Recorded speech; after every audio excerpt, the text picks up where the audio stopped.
Okay, we have to factor a cube plus b cube. Okay, this topic is about sum and difference of two cubes.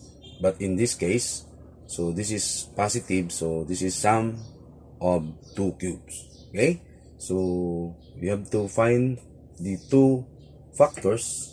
Okay, the first factor and the second factor na trinomial.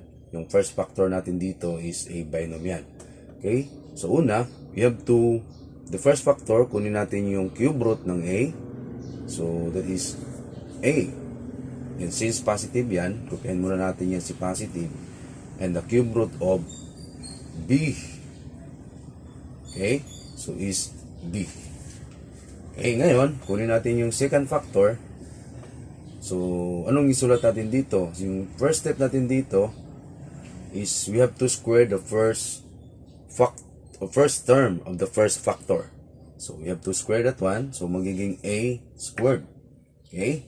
And then, next, we have to subtract the product of a and b. So, magiging minus a b. Okay? Then the last one is we have to square the second term of the first factor. So magiging plus b squared. Okay, kung makikita natin yung pattern natin diyan is positive